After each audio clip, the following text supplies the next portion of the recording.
പത്തരമാറ്റിൻ്റെ വരാനിരിക്കുന്ന ഒരു അടിപൊളി എപ്പിസോഡിൻ്റെ റിവ്യൂവിലേക്ക് എല്ലാവർക്കും സ്വാഗതം.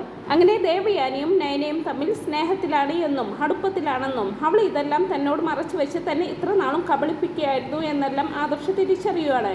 അമ്മയും നയനയും ഒന്നിക്കാൻ എന്തുമാത്രം ആഗ്രഹിച്ചതാണ് താൻ, എന്നിട്ടും നയന ഇതെല്ലാം തന്നോട് മറച്ചു വെച്ചല്ലോ എന്നൊക്കെ ഓർക്കുമ്പോൾ ആദർശിന് സങ്കടവും ദേഷ്യവും ഒക്കെ ഒരുപോലെ വരുന്നുണ്ട്. ആദർശ് ഇങ്ങനെ തകർന്ന അവസ്ഥയിൽ ഇരിക്കുകയായിരിക്കും. സമയത്ത് തന്നെ ആദർശിന്റെ മാറ്റം ശ്രദ്ധിച്ചുകൊണ്ട് അനി അവിടേക്ക് വരുന്നുണ്ട്.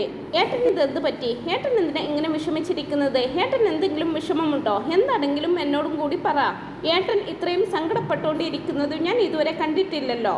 ഏട്ടനെ എല്ലാം എന്നോട് കൂടി തുറന്നു പറയുന്നതല്ലേ, എന്ത് പറ്റിയെന്ന് എന്നോട് കൂടി പറയാന്നൊക്കെ പറഞ്ഞുകൊണ്ട് അനി ആദർശിനെ വിടാതെ പിടിക്കുകയാണ്. അതേടാ, നീ ചോദിച്ചത് ശരിയാ, എനിക്ക് വലിയൊരു സങ്കടമുണ്ട്. എനിക്കൊരിക്കലും താങ്ങാൻ പറ്റാത്ത ഒരു കാര്യമാണ് സംഭവിച്ചിരിക്കുന്നത്. നിന്റെ അടുത്ത് ഒരിക്കലും എന്നോട് ഇങ്ങനെ ഒരു കാര്യം ചെയ്യുമെന്ന് ഞാൻ പ്രതീക്ഷിച്ചില്ല. നയന ഇത്രയും നാളും എന്നെ കബളിപ്പിക്കുകയായിരുന്നു. എല്ലാം തുറന്നു പറയുന്ന ഒരാളായിരുന്നു നിന്റെ അടുത്തി. പക്ഷെ ഇപ്പോൾ എല്ലാ കാര്യവും എന്നോട് മറച്ചു വെച്ച് എന്നോട് കള്ളം പറഞ്ഞ് നടക്കലാണ് പ്രധാന പണി. അതെനിക്ക് താങ്ങാനാവുന്നില്ലടാന്നൊക്കെ പറയുമ്പോൾ ഏട്ടനെ എന്തൊക്കെയായി പറയുന്നത്? അതിന് മാത്രം ഏട്ടത്തി എന്ത് ചെയ്തെന്നാ? ഏട്ടത്തി അങ്ങനെയൊന്നും ചെയ്യുന്ന ആളായിരുന്നില്ലല്ലോ എന്നൊക്കെ ചോദിക്കുന്നുണ്ട്. അതെ, ഏട്ടത്തി അങ്ങനെയൊന്നും ചെയ്യുന്ന ആളല്ലായിരുന്നു. എൻ്റെയും അച്ഛൻ്റെയും മുത്തശ്ശൻ്റെയും മുത്തശ്ശിയുടെയും ഒക്കെ ഏറ്റവും വലിയൊരു ആഗ്രഹം എന്തായിരുന്നു എന്ന് നിനക്കറിയാലോ. അമ്മയും നയനയും തമ്മിൽ ഒന്നിക്കുക, അവർ തമ്മിൽ സ്നേഹത്തിലാവുക എന്നൊക്കെ ആയിരുന്നല്ലോ. പക്ഷേ അനി, നമ്മളെല്ലാവരെയും കബളിപ്പിച്ചുകൊണ്ട് അവർ രണ്ടുപേരും എന്നേ ഒന്നായി കഴിഞ്ഞു. അവർ തമ്മിൽ പരസ്പരം എന്നോ സ്നേഹിച്ചു തുടങ്ങി. നമ്മളിൽ നിന്നെല്ലാം അവർ രണ്ടുപേരും ഇക്കാര്യം മറച്ചു വെക്കുകയായിരുന്നെന്നൊക്കെ ആദർശ് പറയുമ്പോൾ അനിക്കും അതൊരു ഞെട്ടലാണ് കേട്ടോ ഉണ്ടാകുന്നത്. ഞെട്ടലോടൊപ്പം സന്തോഷവും തോന്നുന്നുണ്ട് അനിക്ക്.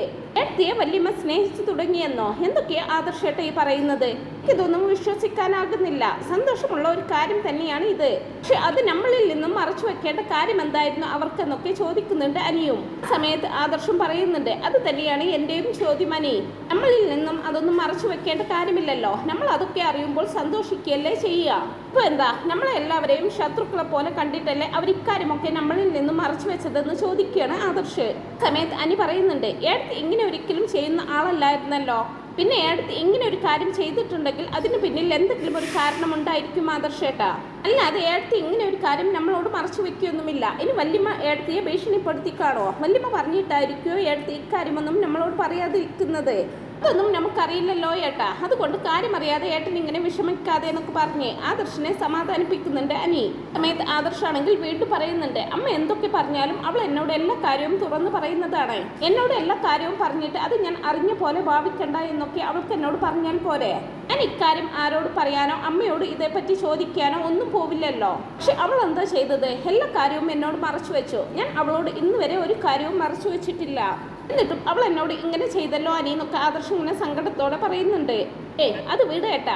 ഏട്ടത്തി എന്തായാലും ഏട്ടനെ ചതിക്കാനൊന്നും നോക്കില്ല. ഏട്ടത്തി വേണമെന്ന് വെച്ച് മറച്ചു വെച്ചതോ ആയിരിക്കില്ല. ഏട്ടത്തിയുടെ നിവൃത്തികേട് കൊണ്ടായിരിക്കുമെന്നൊക്കെ പറഞ്ഞ് അനി പരമാവധി ആദർശിനെ സമാധാനിപ്പിക്കുന്നുണ്ട്. പിന്നീട് സത്യങ്ങളെല്ലാം അറിഞ്ഞ് ആദർശ് അവളെ വഴക്ക് പറഞ്ഞതിന് നയൻ ഇങ്ങനെ കരഞ്ഞുകൊണ്ടിരിക്കുകയായിരിക്കും. ആ സമയത്ത് ദേവയാനി വന്ന് അവളെ സമാധാനിപ്പിക്കുന്നുണ്ട്.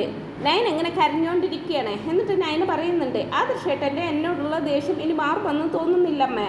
ആദർശേട്ടൻ എന്നെ ഒന്ന് സ്നേഹിച്ച് തുടങ്ങിയിട്ടേ ഉണ്ടായിരുന്നുള്ളൂ. എൻ്റെ ഭാഗ്യം പോലെയാണ് എല്ലാം സംഭവിച്ചത്. പക്ഷെ ഇനി അങ്ങോട്ട് ആദർശേട്ടന് എന്നോട് വെറുപ്പായിരിക്കും. കാരണം ഞാൻ ഇതെല്ലാം മറച്ചു വെച്ച് നടക്കുകയായിരുന്നല്ലോ. ഒരുപാട് കള്ളവും പറഞ്ഞിട്ടുണ്ട് ആദർശേട്ടൻ്റെ അടുത്ത്. ഒരുപാട് തവണ ആദർശേട്ടൻ ചോദിച്ചതാണ് അമ്മയ്ക്ക് എന്തെങ്കിലും മാറ്റം സംഭവിച്ചിട്ടുണ്ടോ എന്ന്. ആ സമയത്തൊക്കെ ഞാൻ ഓരോ കള്ളത്തരവും പറഞ്ഞ് രക്ഷപ്പെടുകയായിരുന്നു. ഒന്നും വേണ്ടായിരുന്നില്ലമ്മേ, നമുക്കെല്ലാം തുറന്നു പറഞ്ഞാൽ മതിയായിരുന്നെന്നൊക്കെ പറയുന്ന സമയത്ത് ദേവയാനി പറയുന്നുണ്ട്, അതെന്താ മോളെ, അവർക്ക് മാത്രം എല്ലാം മറച്ചു വെച്ച് നടന്നാൽ മതിയോ? ഓളാണ് എനിക്ക് കരൾ തന്നത് എന്ന് അവരെന്നോട് മറച്ചു പിടിക്കുകയായിരുന്നില്ലേ? ഓളും അത് പറയണ്ട എന്നായിരുന്നല്ലോ പറഞ്ഞുകൊണ്ട് നടന്നിരുന്നത് എന്നൊക്കെ ഇങ്ങനെ ചോദിക്കുന്നുണ്ട്. എന്നാലും ഈ കാര്യത്തിൻ്റെ പേരിൽ ആദർശേട്ടൻ എന്നിൽ നിന്നും അകന്നു കഴിഞ്ഞാൽ അതെനിക്ക് താങ്ങാനാവില്ലമ്മ എന്നൊക്കെ കരഞ്ഞുകൊണ്ട് പറയുന്നുണ്ട് നയന. അങ്ങനെ നയനയുടെ സങ്കടം കണ്ടിട്ടാണെങ്കിൽ ദേവയാനിക്കും സഹിക്കാൻ പറ്റുന്നില്ല. ഇത് ദേവയാനി പറയുന്നുണ്ട്, മോൾ ഒന്നുകൊണ്ടും വിഷമിക്കേണ്ട. മോളുടെ കൂടെ ഈ അമ്മയുണ്ടല്ലോ. നിങ്ങളുടെ പിണക്കമൊക്കെ ഞാൻ മാറ്റിത്തരും. ആദർശ് മോന് മോളോട് അധിക കാലമൊന്നും പിണങ്ങിയിരിക്കാൻ പറ്റില്ല. ഇപ്പോഴത്തെ ദേഷ്യത്തിന് അവൻ എന്തെങ്കിലും വിളിച്ചു പറയുമെന്നേ ഉള്ളൂ. പിന്നെ അതൊന്നും അവൻ്റെ മനസ്സിലുണ്ടാവില്ല. മോൾ അതോർത്ത് വിഷമിക്കാതിരിക്കെന്നൊക്കെ പറഞ്ഞ് ദേവയാനി നയനെ ആശ്വസിപ്പിക്കുന്നുണ്ട്. പിന്നീട് ആദർശ് ജോലിയൊക്കെ കഴിഞ്ഞ് വീട്ടിലേക്ക് വരുവാണ്. ആ സമയത്ത് ആദർശിനുള്ള ചായയുമായിട്ട് നയന അരികിലേക്ക് വരുന്നുണ്ട്. പക്ഷെ അത് ആദർശ് വാങ്ങിക്കുന്നില്ല. ഞാൻ നിന്നോടിപ്പോൾ ചായ ചോദിച്ചോ? എനിക്ക് നിന്റെ കയ്യിൽ നിന്നും ഒന്നും വേണ്ട. പരമാവധി എൻ്റെ മുമ്പിലേക്ക് വരാതിരുന്നാൽ അത്രയും സന്തോഷമെന്നൊക്കെ പറഞ്ഞ് ആദർശ് ആദർശ് വീണ്ടും നയനയുടെ അടുത്ത് ദേഷ്യപ്പെടുവാണ്. സമയത്ത് നയന കരഞ്ഞുകൊണ്ട് പറയുവാണ്, ആദർശ് ഏട്ടാ എന്നോട് ക്ഷമിക്കണം, അത് ഞാൻ പറയാതിരിക്കാൻ ഒരു കാരണമുണ്ടെന്നൊക്കെ നയന പറഞ്ഞു തുടങ്ങുന്ന സമയത്ത് എനിക്കൊന്നും കേൾക്കണമെന്നില്ല നയന. ഇത്രയും കാലം ഞാൻ നിന്നോട് ഇതിനെക്കുറിച്ച് പലവട്ടം ചോദിച്ചിട്ടുണ്ട്. അമ്മ നിന്നെ സ്നേഹിക്കുന്നുണ്ടോ, എന്തൊക്കെയോ മാറ്റങ്ങൾ അമ്മയ്ക്ക് സംഭവിച്ചിട്ടുണ്ടല്ലോ എന്നൊക്കെ പറയുന്ന സമയത്ത് നിങ്ങൾ രണ്ടുപേരും ചേർന്ന് എന്നെ കോമാളിയാക്കുമായിരുന്നല്ലേ. ഞാനും അച്ഛനും മുത്തശ്ശനും മുത്തശ്ശിയും ഒക്കെ എത്രത്തോളം ആഗ്രഹിക്കുന്ന ഒരു കാര്യമാണ് ഇതെന്ന് നിനക്കറിഞ്ഞൂടെ. നിങ്ങൾ ഞങ്ങളെ ശത്രുക്കളെ പോലെ കണ്ടിട്ടല്ലേ ഇക്കാര്യം ഞങ്ങളോട് തുറന്നു പറയാതിരുന്നത്. ഞങ്ങൾ ഇതറിഞ്ഞാൽ നിങ്ങളെ ഒന്നും പറയാനൊന്നും പോകുന്നില്ലല്ലോ. ഞങ്ങൾക്കിതറിഞ്ഞാൽ സന്തോഷമാവുകയല്ലേ ചെയ്യുക. എന്നിട്ടും നീ ഇങ്ങനെ ചെയ്യുമെന്ന് ഞാൻ കരുതിയില്ലെന്നൊക്കെ പറയുന്നുണ്ട് ആദർശ്. ആദർശേട്ടാ എന്നോട് ദേഷ്യമൊന്നും തോന്നരുതേ, എന്നെ വെറുക്കരുതേ, അതെനിക്ക് സഹിക്കാൻ കഴിയില്ല. പറയുന്നതൊന്ന് കേൾക്കാനുള്ള മനസ്സെങ്കിലും ആദർശേട്ടൻ കാണിക്കണമെന്നൊക്കെ ഇങ്ങനെ കരഞ്ഞുകൊണ്ട് പറയുകയാണ് നയന. എനിക്കൊന്നും സഹിക്കാൻ പറ്റില്ലല്ലേ, അതുപോലെ തന്നെയല്ലേ ഞാനും ഒരു മനുഷ്യനല്ലേ. ആഗ്രഹിച്ച് നടക്കുന്ന ഒരു കാര്യമല്ലേ നടന്നിരിക്കുന്നത്. ഇതെല്ലാം മൂടി വെച്ചിട്ടാണല്ലോ നിങ്ങൾ നടന്നിരുന്നത്. എന്തായാലും ഗംഭീര അഭിനയം തന്നെയായിരുന്നു രണ്ടുപേരുടെയും എന്നൊക്കെ പറയുകയാണ് ആദർശ്. സമയത്താണ് ദേവയാനി അവിടേക്ക് വരുന്നത്. ആദർശേ നയനമോള് ഇക്കാര്യം നിന്നോട് മറച്ചു വെച്ചത് നിനക്ക് വലിയ സങ്കടമായി തോന്നുന്നുണ്ടല്ലേ. സത്യങ്ങൾ അറിഞ്ഞ സമയത്ത് ഞാൻ എത്രമാത്രം സങ്കടപ്പെട്ടെന്ന് നിനക്കറിയാമോ. നീയും അച്ഛനും മുത്തശ്ശനും മുത്തശ്ശിയും അങ്ങനെ എല്ലാവരും എന്നോട് ഇക്കാര്യം മറച്ചു വെച്ചു പറഞ്ഞിട്ടാണ് മോള് നിന്നോട് ഒന്നും പറയാതിരുന്നത്. അതിന് അവളെ പഴിക്കേണ്ട കാര്യമില്ല, അവൾ ഞാൻ പറഞ്ഞിട്ടാണ് ഒന്നും പറയാതിരുന്നത്. ഇതെല്ലാം ദേവയാനി പറയുന്നുണ്ടെങ്കിലും എന്തുകൊണ്ട് ഞങ്ങളോട് പറയാതിരിക്കണം. നിങ്ങളുടെ ശത്രുക്കളൊന്നുമല്ലല്ലോ, ഞങ്ങൾ ഒരുപാട് ആഗ്രഹിച്ച് നടക്കുന്ന ഒരു കാര്യമല്ലേ നടന്നിരിക്കുന്നത്. പക്ഷെ അമ്മ അതുപോലെയായിരുന്നോ. അമ്മ ആ സമയത്തൊക്കെ നയനെ ഒരു ശത്രുവിനെ പോലെയല്ലേ കണ്ടോണ്ടിരുന്നത്. അപ്പൊ ആ സമയത്ത് നയനെയാണ് കരൾ തന്നത് എന്ന് അറിഞ്ഞാൽ അമ്മ അത് അംഗീകരിക്കില്ലെന്ന് ഞങ്ങൾ കരുതി, അതുകൊണ്ടാണ് ഞങ്ങൾ മറച്ചു വെച്ചത്. അതുപോലെയാണോ ഇക്കാര്യം. ഇതറിഞ്ഞാൽ ഞങ്ങൾക്ക് സന്തോഷമല്ലേ ഉണ്ടാവുമായിരുന്നുള്ളൂ, എന്നിട്ടും നിങ്ങൾ അത് മറച്ചു വെച്ചെന്നൊക്കെ പറയുന്നുണ്ട് ആദർശ് വീണ്ടും. ഇനിയിപ്പോ എന്തായാലും സംഭവിച്ചത് സംഭവിച്ചു ആദർശേ, ഇനി നീ അതിന്റെ ദേഷ്യമൊന്നും മോളോട് കാണിക്കാൻ നിൽക്കണ്ട, മോൾക്കത് സഹിക്കാൻ പറ്റില്ല എല്ലാം ദേവയാനി പറയുന്ന സമയത്ത് ആദർശ് ഒന്നും മിണ്ടാതെ അങ്ങനെ നിൽക്കുവാണ്. അങ്ങനെ പിന്നീട് രാത്രിയും ആ ഒരു അകൽച്ചയിൽ തന്നെ അവർ കിടന്നുറങ്ങുവാണ്. എന്ന് രാവിലെ തന്നെ നയനയും ആദർശും പോകാൻ വേണ്ടി ഇറങ്ങുവാണ്. ഓഫീസിലേക്ക് പോകാനുള്ള ഒരുക്കത്തിലായിരിക്കും. അങ്ങനെ ആദർശ് പോവാൻ വേണ്ടി താഴേക്ക് വരുന്ന സമയത്ത് നയന വരുന്നുണ്ടോ എന്ന് പോലും നോക്കാതെ ഭക്ഷണമൊന്നും കഴിക്കാതെ നേരെ അങ്ങ് ഓഫീസിലേക്ക് പോവാണ് കേട്ടോ ചെയ്യുന്നത്. സമയം നയന ധൃതി പിടിച്ച് പിന്നാലെ വന്നിട്ട് ആദർശേട്ടൻ ഫുഡ് കഴിക്കുന്നില്ലേ, ചായ പോലും കുടിച്ചില്ലല്ലോ ആദർശേട്ട എന്നൊക്കെ ചോദിക്കുന്നുണ്ടെങ്കിലും ആദർശ് അതൊന്നും മൈൻഡ് ചെയ്യുന്നില്ല. സമയത്ത് ജലജയും അനാമികയും ഒക്കെ അവിടെ ഉണ്ടാകും. അവർക്ക് ആ കാഴ്ച വളരെയധികം സന്തോഷമായിരിക്കും. അവരിങ്ങനെ നയനെ കുത്തി പറയുന്നുണ്ട്, അവൻ എങ്ങനെ ചായ കുടിക്കാനാണ്, അതുപോലെ ഒരു ചതിയാണല്ലോ അമ്മയും ഭാര്യയും കൂടി അവനോട് ചെയ്തിരിക്കുന്നത്. എല്ലാം മറച്ചു വെച്ച് നടക്കുമായിരുന്നല്ലോ, നിങ്ങൾ രണ്ടുപേരും നന്നായിട്ട് അഭിനയിക്കുകയായിരുന്നില്ലേ, സത്യത്തിൽ നീ അവനെ ചതിക്കുകയല്ലേ ചെയ്തതെന്നൊക്കെ ചോദിച്ച് നയനെ എരിപിരി കഴിക്കാനായിട്ട് നിൽക്കുകയാണ് ജലജ. സമയത്ത് ആദർശ് ഒന്നും പറയുന്നില്ല. നയന പറയുന്നുണ്ട്, അപ്പച്ചി നിങ്ങൾ കൂടുതൽ എരിപിരി കയറ്റിയിട്ട് ഇത് കൂടുതൽ വഷളാക്കാനൊന്നും നോക്കണ്ട. പക്ഷെ നിങ്ങൾ എന്തൊക്കെ പറഞ്ഞിട്ടും കാര്യമില്ല, അതൊന്നും ആദർശേട്ടൻ ചെവിക്കൊള്ളില്ലെന്നൊക്കെ പറയുന്നുണ്ട് നയന.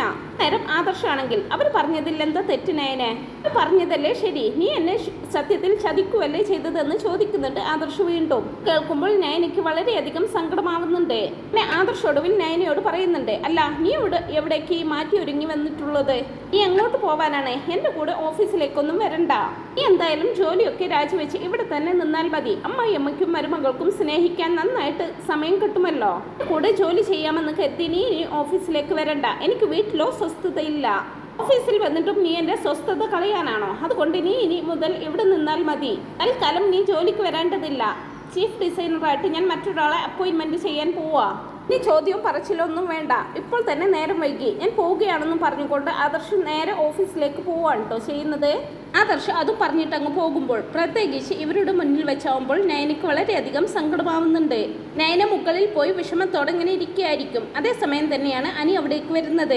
ഇനിയാണെന്നുണ്ടെങ്കിൽ ഏട്ടത്തിയോട് ഇക്കാര്യത്തെക്കുറിച്ചൊന്ന് ചോദിക്കണം, എന്താണ് ശരിക്കും നടന്നത് എന്നുള്ള സത്യം ചോദിച്ച് മനസ്സിലാക്കണം. ഏട്ടത്തി എല്ലാ കാര്യവും എന്നോട് തുറന്നു പറയാറുണ്ടായിരുന്നല്ലോ എന്നൊക്കെ ചിന്തിച്ചുകൊണ്ടായിരിക്കും അനി അവിടേക്ക് വരുന്നത്. അങ്ങനെ അനി നയനയോട് ചോദിക്കുന്നുണ്ട്, ഏട്ടത്തി ആദർശേട്ടൻ എന്നോട് ചില കാര്യങ്ങളൊക്കെ പറഞ്ഞു, എന്താ ശരിക്കും സംഭവിച്ചത്, ഏട്ടത്തി എന്തിനാണ് ഏട്ടനിൽ നിന്നും ഇക്കാര്യങ്ങളെല്ലാം മറച്ചു വെച്ചത്, ഏട്ടനോട് എല്ലാം തുറന്നു പറയാമായിരുന്നില്ലേ, അത്രക്കും ഞങ്ങളൊക്കെ ആഗ്രഹിച്ചു നിൽക്കുന്ന ഒരു വിഷയമല്ലേ ഇത്, എന്നിട്ടും ഏട്ടത്തി ഇങ്ങനെ ചെയ്തത് ശരിയായില്ലെന്ന് അനിയും കൂടി പറയുമ്പോൾ പിന്നെ അനി അമ്മ എന്നോട് പറഞ്ഞിട്ടാണ് ഞാൻ ഇതേക്കുറിച്ച് ആരോടും ഒന്നും പറയാതിരുന്നത്, ആദർശേട്ടൻ ഒന്നും അറിയണ്ടെന്നാ അമ്മ എന്നോട് പറഞ്ഞത്, ഇവിടെയുള്ളവർ എല്ലാ കാര്യങ്ങളും മറച്ചു വെച്ചതിൻ്റെ ഒരു ദേഷ്യവും സങ്കടവും ഒക്കെ അമ്മയ്ക്കുണ്ടായിരുന്നു, അതുകൊണ്ടാണ് ഞാൻ ഇതൊന്നും ആരോടും പറയാതിരുന്നത്, അല്ലാതെ മറ്റൊന്നും കൊണ്ടല്ല അനി എന്നൊക്കെ പറയുന്നുണ്ട് നയന.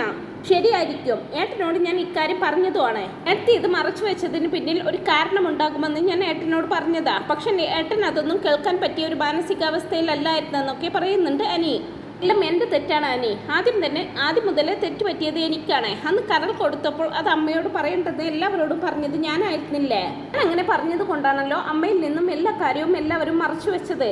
അത് ഞാൻ അമ്മയോട് പറഞ്ഞു നോക്കിയതാ. പക്ഷെ എന്നാലും അച്ഛനെങ്കിലും ഇക്കാര്യം തന്നോട് പറയാമായിരുന്നെന്നാ അമ്മ പറയുന്നത്. പിന്നെ ഇത്രയും നാളും എന്നെ ശത്രുവായി കണ്ട് പെട്ടെന്ന് സ്നേഹിക്കുമ്പോൾ അമ്മയ്ക്ക് എല്ലാവരെയും ഫേസ് ചെയ്യാനും ഒരു മടിയുണ്ടായിരുന്നു. സാവധാനം അമ്മ തന്നെ എല്ലാ കാര്യവും എല്ലാവരെയും അറിയിക്കാമെന്ന് കരുതിയിരുന്നതാണ്. അതുകൊണ്ട് ആരോടും പറയാതിരുന്നത്. പക്ഷെ ഇപ്പൊ കാര്യങ്ങൾ കൈവിട്ടു പോയി അനി എന്നൊക്കെ പറയാണ് നയന. സമയത്ത് അനി പറയാണ്, എന്തായാലും ഏട്ടൻ അത് വല്ലാതെ ഫീൽ ചെയ്തിട്ടുണ്ട്. ഏട്ടൻ മാത്രമല്ല, മുത്തശ്ശനും മുത്തശ്ശിക്കും. അങ്ങനെ ഞങ്ങൾ എല്ലാവരും ആഗ്രഹിച്ച ഒരു കാര്യമല്ലേ ഇത്? അപ്പൊ പിന്നെ എല്ലാവർക്കും മുമ്പിൽ നിങ്ങൾ അഭിനയിക്കുകയാണെങ്കിൽ അത് കണ്ടുപിടിച്ചാൽ ആർക്കായാലും അത് സഹിക്കാൻ പറ്റില്ലല്ലോ. ഇതിന്റെ ഒരു ദേഷ്യവും ഏട്ടനെ അത് സാവധാനം മാറിക്കോളും. ഏട്ടത്തി ഇങ്ങനെ വിഷമിക്കണ്ടെന്നൊക്കെ പറയുന്നുണ്ട് അനി. ആ സമയത്ത് നയന പറയുന്നുണ്ട്, എനിക്ക് തോന്നുന്നില്ല അനി ആദർശേട്ടൻ്റെ സ്വഭാവം ഇനി മാറുമെന്ന്. ദേഷ്യം പിടിച്ചു കഴിഞ്ഞാൽ അതിൽ നിന്നും മാറാൻ കുറച്ച് പ്രയാസമാണ്. ഇണങ്ങി കഴിഞ്ഞാൽ ഇണങ്ങാൻ കുറച്ച് പ്രയാസമാണ്. അതുകൊണ്ട് എനിക്ക് പേടിയാകുന്നുണ്ടെന്നൊക്കെ പറയുകയാണ്. അങ്ങനെയൊന്നും ചിന്തിക്കണ്ട, വിഷമിക്കാതിരിക്കെ, ഞങ്ങളെല്ലാവരും കൂടെ ഉണ്ടല്ലോ എന്നൊക്കെ പറഞ്ഞ് അനിയേട്ടത്തിയെ സമാധാനിപ്പിക്കുന്നുണ്ട്. പിന്നീട് അനി മുറിയിലേക്ക് ചെല്ലുകയാണ്. ആ സമയത്ത് അനാമിക മുറിയിൽ തന്നെ ഉണ്ടാവും. അനാമിക അനിയോട് ചോദിക്കുന്നുണ്ട്, എന്ത് പറ്റി നിന്റെ മുഖത്തൊരു വിഷമം പോലെ? നിന്റെ ഏട്ടനും ഏട്ടത്തിയും തെറ്റിയതിലുള്ള വിഷമമാണോ? ഇപ്പൊ നിന്റെ ഏട്ടന് ഭാര്യയോടുള്ള സ്നേഹമൊന്നും കാണുന്നില്ലല്ലോ. ആദർശേട്ടനെ കുറ്റം പറയാനും പറ്റില്ല. നയനയല്ലേ ആളെ, അവൾ എന്തെങ്കിലും വേണ്ടാത്തത് ചെയ്ത് കാണുമെന്നൊക്കെ പറയുന്നുണ്ട് അനാമിക. എന്തൊക്കെയായിരുന്നോ? വലിയ സ്നേഹമായിരുന്നോ? നയന മാലാഖയാണ്, ദേവതയാണ്, അവളെ കണ്ടു പഠിക്കണം ഒക്കെ ആയിരുന്നല്ലോ പറഞ്ഞുകൊണ്ടിരുന്നത്. എന്നിട്ട് പോയി എന്തായി? അവരുടെ ജീവിതവും ഇതുപോലെ തല്ലും വഴക്കുമൊക്കെ ആയിട്ടാണല്ലോ മുന്നോട്ട് പോയിക്കൊണ്ടിരിക്കുന്നത്. എനിക്കെന്തായാലും ഒരുപാട് സന്തോഷമായി. എന്നെ ഒരുപാട് കുറ്റം പറഞ്ഞതാണല്ലോ. അവൾക്ക് കുറച്ച് അഹങ്കാരം കൂടുതലായിരുന്നു. അതിന് ഈശ്വരൻ കൊടുത്തൊരു പണിയായിരിക്കും ഇത്. ഈശ്വരൻ എൻ്റെ കൂടെയാണ് അനി. അധിക കാലമൊന്നും എൻ്റെ സങ്കടം കണ്ടില്ലെന്ന് നടിക്കാൻ ഈശ്വരന് ആവില്ല. അവരെ തല്ലി പിരിച്ചിട്ട് ഇനി എനിക്ക് വിശ്രമമുള്ളൂ എന്നുള്ള രീതിയിലൊക്കെ ഇങ്ങനെ സംസാരിക്കുവാണ് അനാമിക. ഒരുപാട് അങ്ങ് സന്തോഷിക്കേണ്ട അനാമിക. അവരുടെ പിണക്കം എന്ന് പറയുന്നത് നിന്റെ ഒന്നും പോലെയല്ല. അവരുടേത് വെറും ഒരു സൗന്ദര്യ പിണക്കമാണ്. അതുപോലെ തന്നെ ശരിയാക്കിയെടുക്കാൻ അവർക്കറിയാം. അത് കണ്ട് നീ അഹങ്കരിക്കണ്ട. തൽക്കാലം നിന്റെ പാട് നോക്കി ഇവിടെ ജീവിക്കാൻ നോക്ക്. അവരുടെ കാര്യം നോക്കാൻ ഏട്ടത്തിയും ആദർശേട്ടനും വല്യമ്മയും ഒക്കെ ഉണ്ട്. തൽക്കാലം നിന്റെ കാര്യം നോക്കെന്നും പറഞ്ഞുകൊണ്ട് അനി അവിടെ നിന്ന് അങ്ങ് പോവുകയാണ്. പിന്നീട് നയനയും ദേവയാനിയും ഇങ്ങനെ സംസാരിച്ചിരിക്കുവാണ്. ആ സമയത്തും നയനയുടെ സങ്കടം വിട്ടുമാറിയിട്ടുണ്ടാവില്ല. ആ സങ്കടം കണ്ടിട്ട് ദേവയാനിക്കൊട്ട് സഹിക്കാനും പറ്റുന്നില്ല. നീ ഇങ്ങനെ വിഷമിക്കാതിരിക്കേ, ആദർശനെ കുറിച്ച് നമുക്കറിയാലോ. അവന്റെ ദേഷ്യമൊക്കെ മാറിക്കോളും. ഇല്ലെങ്കിൽ ഞാൻ പറഞ്ഞു മനസ്സിലാക്കിക്കോളാം അവനെ. ഒന്നുകൊണ്ട് പേടിക്കാതിരിക്കേ. 1-2 ദിവസം കഴിയുന്നതോടെ അവന്റെ സ്വഭാവത്തിലൊക്കെ മാറ്റം വരും. അവന്റെ സ്വഭാവം ശരിയാക്കിയെടുക്കാം. മോൾ ഇങ്ങനെ വിഷമിക്കാതിരിക്കെന്നൊക്കെ പറയും. ആദർശേട്ടൻ ഇത്രയും എന്നെ അവഗണിച്ച് ഞാൻ കണ്ടിട്ടില്ല. എന്നെ വെറുത്തപ്പോഴും ഇതുപോലെ എന്നോട് സംസാരിക്കാതിരുന്നിട്ടില്ല. എന്നെയൊന്നും കാണിച്ചിട്ടില്ലല്ലോ. അത് ഓർക്കുമ്പോഴാണ് എൻ്റെ സങ്കടം. എന്തുണ്ടെങ്കിലും പറഞ്ഞു തീർക്കാറായിരുന്നു പതിവ്. ഇപ്പം എനിക്ക് പറയാനുള്ളത് കേൾക്കാൻ പോലും ആദർശേട്ടൻ നിന്ന് തരുന്നില്ല. അത്രയ്ക്കും ദേഷ്യമാണ് ഇപ്പോൾ ആദർശേട്ടനെ എൻ്റെ അടുത്ത്. ഞാൻ ചതിച്ചെന്നൊക്കെയാണ് പറയുന്നത്.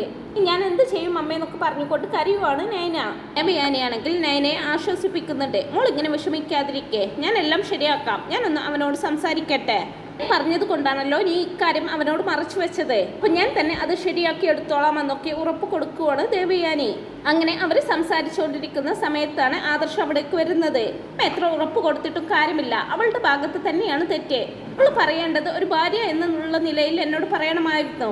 അമ്മ എത്രയൊക്കെ പറയേണ്ടെന്ന് പറഞ്ഞാലും അവൾക്ക് ഇക്കാര്യം എന്നോട് പറയേണ്ട ഒരു കടമയുണ്ടല്ലോ. ഞാൻ അറിഞ്ഞെന്ന് കരുതി ഞാൻ അമ്മയെ കളിയാക്കത്തൊന്നുമില്ലായിരുന്നല്ലോ. ഞാൻ അത്രത്തോളം ആഗ്രഹിച്ചിരുന്ന ഒരു കാര്യമല്ലേ ഇത്. അമ്മയ്ക്ക് ചമ്മലുണ്ടെങ്കിൽ അത് നയനയ്ക്ക് എന്നോട് പറയാമല്ലോ. അമ്മയ്ക്ക് ചമ്മലുണ്ടെന്നും ഇക്കാര്യം ആദർശേട്ടൻ അറിഞ്ഞതായിട്ട് അമ്മയുടെ മുമ്പിൽ ഭാവിക്കേണ്ടെന്നും അങ്ങനെയുള്ള രീതിയിലൊക്കെ എന്നോട് പറയാമായിരുന്നല്ലോ അവൾക്ക്. അവൾ എന്നോട് എല്ലാ കാര്യവും തുറന്നു പറയുന്നതല്ലേ. എന്നിട്ട് പിന്നെ എന്തൊരു അഭിനയമായിരുന്നു എൻ്റെ മുന്നില്. കള്ളത്തരം കാണിച്ചിട്ട് ഓരോന്ന് ചെയ്യുമ്പോൾ അതിനനുസരിച്ച് അഭിനയിച്ച് നിൽക്കുമായിരുന്നു. എന്തായാലും കള്ളം പറയാൻ ഇവൾക്ക് നല്ല മിടുക്കുണ്ടെന്ന് ഒരിക്കൽ കൂടി ഇവൾ തെളിയിച്ചു. ഇവളെ കുറിച്ച് ഞാൻ ഇങ്ങനെയൊന്നും കരുതിയില്ലായിരുന്നെന്നും കൂടി പറയുന്നുണ്ട് ആദർശ്. സമയത്ത് നയന കരഞ്ഞുകൊണ്ട് പറയുന്നുണ്ട്, ആദർശേട്ടാ എന്താ കാര്യമെന്ന് ഞാൻ പറഞ്ഞല്ലോ. എന്താണ് നടന്നത് എന്നും എന്താണ് സംഭവിച്ചത് എന്നും അമ്മയായിട്ട് തന്നെ ആദർശേട്ടനോട് എല്ലാ കാര്യങ്ങളും പറയാമെന്നാ പറഞ്ഞിരുന്നത്. അതുകൊണ്ടാണ് ഞാൻ ഒന്നും പറയാതിരുന്നത്. അമ്മയ്ക്ക് ചെറിയൊരു സങ്കടവും ആ ഒരു ചമ്മലും ഉണ്ടാവുമല്ലോ. ആദർശേട്ടൻ ഇതെന്തിനാ ഇത്ര സീരിയസ് ആയിട്ട് എടുക്കുന്നത്? ഞങ്ങൾ തന്നെ ഇത് ആദർശേട്ടൻ്റെ അടുത്ത് പറയാമെന്നാ കരുതിയിരുന്നത്. എന്നല്ല അങ്ങനെ പറയുമ്പോൾ എന്ന് പറയുമെന്നാ എത്ര നാൾ ഞങ്ങളെ കോമാളികളാക്കി കൊണ്ട് നടക്കാമെന്നാ നിങ്ങൾ കരുതിയിരുന്നത്. എന്തായാലും നല്ല ഓസ്കാർ കിട്ടേണ്ട അഭിനയം തന്നെയായിരുന്നു രണ്ടുപേരുടെയും. ഉള്ളപ്പോൾ ദേഷ്യപ്പെടുക, അല്ലാത്തപ്പോൾ പരസ്പരം നല്ല സ്നേഹത്തിലും. എന്ത് മോശമാണ് ഇതൊക്കെ. ഇതിനോടല്ലേ ഇങ്ങനെയൊക്കെ ചെയ്യുക എന്നുള്ള രീതിയിലൊക്കെ ചോദിക്കുന്നുണ്ട് ആദർശ്. നയനയാണെങ്കിൽ സങ്കടം സഹിക്കാനാകാതെ നല്ല കരച്ചിലായിരിക്കും. ആ സമയത്ത് ആദർശാണെങ്കിൽ നിർത്തി നിന്റെ കള്ളക്കണ്ണീര്, ഇനിയും എന്റെ മുമ്പിൽ അഭിനയിക്കണ്ട. ഇങ്ങനെ അഭിനയിച്ചിട്ട് എന്റെ മുന്നിൽ നിൽക്കാമെന്ന് നീ വിചാരിക്കണ്ട. ഇനി കാണിച്ചെന്ന് കരുതി എനിക്ക് നിന്നോട് പ്രത്യേകിച്ച് സിമ്പതിയോ അനുകമ്പയോ ഒന്നും തോന്നില്ല. ഇനിയും നീ വെറുതെ കരഞ്ഞു വിളിച്ച് അഭിനയിക്കേണ്ട കാര്യമൊന്നുമില്ല എന്നൊക്കെ പറയുവാണ് ആദർശ്. നയനയ്ക്കാണെങ്കിൽ ആദർശ് അങ്ങനെയൊക്കെ പറയുന്നത് കേൾക്കുമ്പോൾ കൂടുതൽ കൂടുതൽ സങ്കടാവാണ്. അവൾ കരഞ്ഞുകൊണ്ടേ ഇരിക്കുകയായിരിക്കും. സമയത്ത് ദേവയാനി വന്നിട്ട്, എടാ മോനെ ആദർശ്, നീ എന്തൊക്കെയായി പറയുന്നത്? ഇങ്ങനെയൊക്കെ നിനക്ക് മോളോട് പറയാൻ പറ്റുമോ? നീ ഇങ്ങനെയൊന്നും മോളോട് പറയാതെ. എന്റെ കാരണം കൊണ്ടല്ലേ ഇപ്പൊ നിങ്ങൾ രണ്ടുപേരും പിടങ്ങിയത്. ഞാനല്ലേ എല്ലാറ്റിനും കാരണം. അതിനെന്തിനാ നീ ഇങ്ങനെ മോളെ പഴിക്കുന്നത്? ഇത് കളഞ്ഞേക്കടാന്നൊക്കെ പറഞ്ഞ് ദേവയാനി പരമാവധി ആദർശിനെ കൺവിൻസ് ചെയ്യാനൊക്കെ ശ്രമിക്കുന്നുണ്ട്. എന്നാൽ ആദർശ് ഒട്ടും വഴങ്ങി കൊടുക്കാൻ തയ്യാറാവുന്നില്ല. ആദർശ് വീണ്ടും പറയുവാണ്, അമ്മ എന്തൊക്കെ പറഞ്ഞാലും ഞാൻ ഇവളോട് ക്ഷമിക്കുന്ന പ്രശ്നമില്ല. കേട്ടല്ലോ, നീ ഇനിയും ഇങ്ങനെ കരഞ്ഞോണ്ടിരിക്കേണ്ട ആവശ്യമില്ല. ഒന്നുകിൽ എൻ്റെ മുമ്പിൽ നിന്ന് പോവാൻ നോക്ക്, അല്ലെങ്കിൽ ഈ വീട്ടിൽ നിന്ന് തന്നെ പോവാൻ നോക്ക്. എനിക്ക് നിന്റെ മുഖം കാണാൻ തീരെ താല്പര്യമില്ല. ഇവിടെ നിന്ന് ഒന്ന് ഇറങ്ങി പോകുമെന്നുള്ള രീതിയിലൊക്കെ ആദർശ് വളരെ ക്രൂരമായിട്ട് നയനയോട് സംസാരിക്കുന്നത് കേൾക്കുമ്പോൾ നയനയുടെ സങ്കടം കണ്ട് നിയന്ത്രണം വിടുന്ന ദേവയാനി ആദർശിന്റെ കവളത്തൊരെണ്ണം പൊട്ടിക്കുന്നുണ്ട്. നീ എന്താടാ പറഞ്ഞത്? മോളോട് ഇവിടെ നിന്ന് ഇറങ്ങി പോവാനോ? മോൾ ചെയ്തു തന്ന ഉപകാരമൊക്കെ ഒറ്റ നിമിഷം കൊണ്ട് നീ മറന്നുപോയോ? ഇങ്ങനെയൊക്കെ മോളോട് സംസാരിക്കാൻ പാടുണ്ടോ? അവൾ ചെറുതായിട്ട് ഒരു തെറ്റ് ചെയ്തെന്ന് കരുതി ആ തെറ്റിന് കൂട്ടുനിന്നത് ഈ ഞാനാണ്. അങ്ങനെയാണെങ്കിൽ നീ എന്നോടും ഇവിടെ നിന്ന് ഇറങ്ങി പോവാൻ പറയണമല്ലോ. മോൾ ചെയ്തു തന്ന ത്യാഗമൊക്കെ മറന്നിട്ടാണോ നീ ഇങ്ങനെ സംസാരിക്കുന്നത്? അതിന് മോൾ ഇനി എന്ത് തന്നെ തെറ്റ് ചെയ്താലും ആ ഒരു നന്മയുടെ പേരിൽ മോളോട് ക്ഷമിക്കാവുന്നതേ ഉള്ളൂ നിനക്ക്. ഇത്രയും കാലം ഞാൻ നിന്നെ നുള്ളി നോവിച്ചിട്ടില്ല ആദർശേ. ഇത് നീ ചോദിച്ചു വാങ്ങിച്ചതാണ്. ഇനിയും എൻ്റെ മോളെ നീ വേദനിപ്പിച്ചാൽ ഇനിയും എൻ്റെ കയ്യിൽ നിന്ന് കിട്ടും നിനക്ക്. അതിനുള്ള അവസരം നീ ആയിട്ട് ഉണ്ടാക്കരുതെന്നൊക്കെ ദേവയാനി പറയുമ്പോൾ ആദർശിന് ചെറിയ രീതിയിൽ കുറ്റബോധമൊക്കെ തോന്നുന്നുണ്ട്. ആദർശ് നയനയെയും അമ്മയെയും മാറി മാറി നോക്കിയിട്ട് ഒന്നും മിണ്ടാതെ അവിടെ നിന്നങ്ങ് പോവുകയാണ് ചെയ്യുന്നത്.